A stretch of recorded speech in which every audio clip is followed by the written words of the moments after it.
तेरा दिल दुखाने नहीं आई,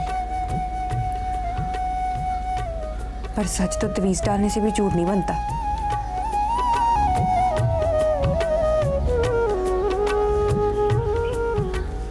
अब्बा जी को भेजा था मौलवी साहब के पास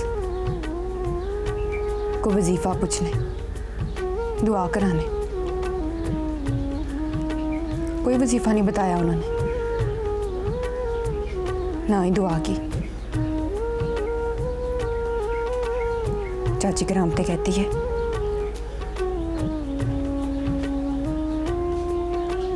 गरीब की दुआ तो पिंड से बाहर नहीं जाती,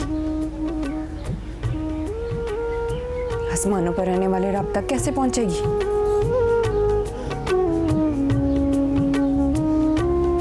नंबरदार कहता है शौके की दौड़ इतनी नहीं कि कानून की हद टप के बाहर निकल जाए।